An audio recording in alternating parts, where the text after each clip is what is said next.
Hey everybody, Justin Tibbs with A&M here. I'm the Chief Security Officer at A&M. Today I have Randy from Critical Start here. Randy, you want to give a quick introduction? Yeah, my name is Randy Watkins. I'm the Chief Technology Officer for Critical Start. Started there back in 2012 and really followed the company all the way through development through MDR and into what we released today being Managed Cyber Risk Reduction. So for a lot of clients today, MDR is such a weird word, right? It means so many different things. Give me your quick spiel on MDR as you guys see MDR. Yeah, MDR, it's all in the name, Managed Detection and Response. So essentially we're ingesting telemetry, ingesting alerts. Different MDRs have different approaches on how they do that, whether it's their own applications, their own programs, or utilizing existing security investment. We're identifying malicious behavior, and then depending on the MDR, we're responding to contain that malicious behavior and stop the attack before it spreads. Okay. And this week at Black Hat, you guys have a new announcement, and I want you to kind of give me some background on that. I read the press release. I'm super excited about it. Tell us what you guys are doing and why you think it's going to be just a key differentiator for you guys. Yeah, so we've always been MDR. We pioneered the MDR space 8 years ago. We were one of the first on the scene before it was cool. But MDR is inherently reactive. So it's detection and response. But if you look at like NIST CSF, what about identification and protection? So MCRR is really a more holistic approach to cybersecurity and addressing risk reduction at a higher level that looks at both the reactive and the proactive security controls. Okay, so within that, do you guys do any kind of risk customization based on the client type or the type of control that as it applies to that client's environment, or is there some intelligence, like per client intelligence for that? Yeah, I mean, obviously it's an evolving service offering that we release, but at a base level, we're doing a couple of things. So one, baking into our core MDR offering, we're doing like asset visibility. So if you think about the Exoniuses and the Sevcos, right. They're asset visibility on a whole different level. But at an MDR level, we should at least be able to say EDR is everywhere. That's the most valuable signal for us. Right. So when we do that, we can also assign some asset criticality, and that's where we can tailor things a little bit more specifically to the organization. We're following, kind of the model of 0 through 4 in terms of asset criticality. So we can look at if you're an OT environment, we can kind of classify those as tier 0. Your controls network is tier 1, and so on, dialing out. So we do have some ways to customize it to the environment. Then with vulnerability prioritization, we're absolutely looking at attackers using certain vulnerabilities and certain exploits in certain verticals. So if you're in the manufacturing vertical, we're going to prioritize those vulnerabilities a little bit higher if they're being exploited by APTs chasing the manufacturing vertical. Okay. So we do have a little bit of customization in there, but it's really wrapped around identifying the assets, looking at their existing posture, and then how do we protect against anything that kind of comes through the cracks, which is likely going to be a more advanced persistent threat. Okay. Awesome. So this week, as you know, we're all experiencing kind of the AI buzzword, right? Generative AI, LLM, SLM, all this fun stuff that just exploded on the scene, really 2017, but really got real this year with OpenAI last year. How are you guys using kind of the next generation of AI technology, the LLMs, generative AI in your solution, if you are, and what do you think that's going to look like? So today we're not. Okay. Right, our trusted behavior registry is a random forest classification model. It is human trained, so it's very supervised, but we're not blind, right? We see the traction, we see the capabilities of generative AI. We're using ChatGPT internally to do some really basic stuff, right? Some marketing content, things like that.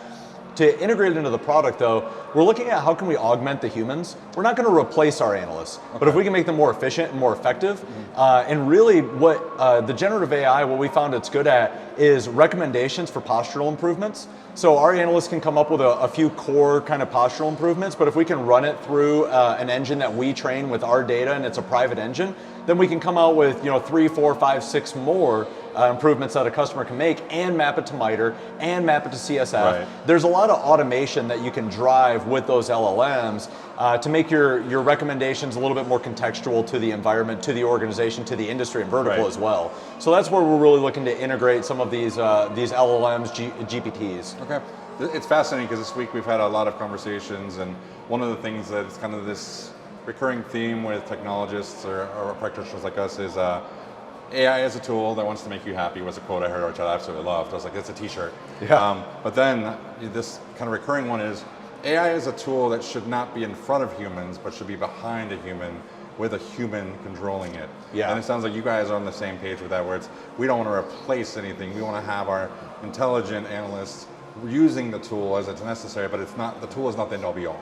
Yeah, we see it in a couple of different ways. So one, we do see companies trying to replace the human. Two, we see companies that never had a human involved and they're trying to use LLMs to be the human.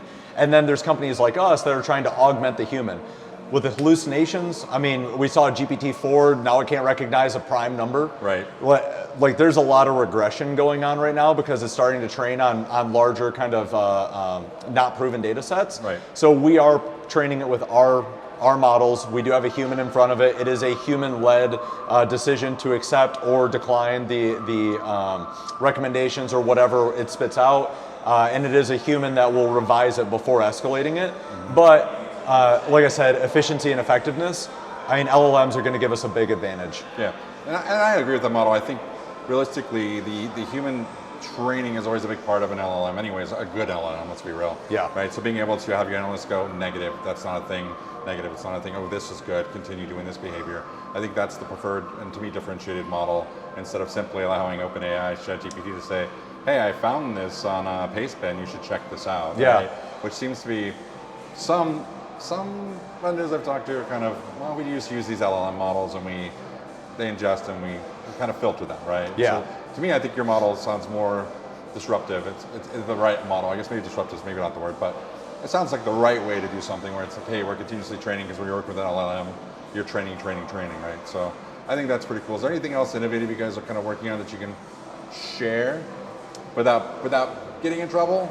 So I know one additional part of our MCRR release is an assessment framework, like a risk assessment framework inside of the core platform. So we renamed ZTAP, so now it's core. Right. I'm a cybersecurity company, we had to have at least 47 acronyms, and we are up there now. So apologize for the additional alphabet soup. But our cyber operations and risk reduction platform, we baked risk assessments into it. So now you can fill out a CSF assessment or an ISO 27001 assessment, or if you're using A&M, you guys can do the assessment in our platform for your customers, which is great. Yeah, it's fantastic. But it also does peer benchmarking and tracks it against that. And then it also tracks it against your previous assessment. So now you can see your growth over time, show that to the board, and then show them how you're comparing against your peers. Awesome. So that's kind of fun and exciting. In terms of like future roadmap stuff, we're still drilling into that. We get a lot of asks around OT, so that's definitely going to come down the pipe.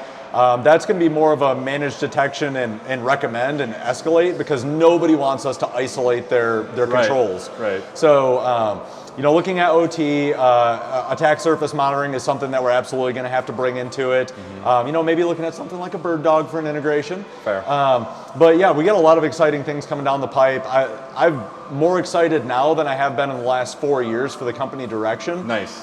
In terms of what we're going to be releasing and really the value we're providing to the customers and to security overall.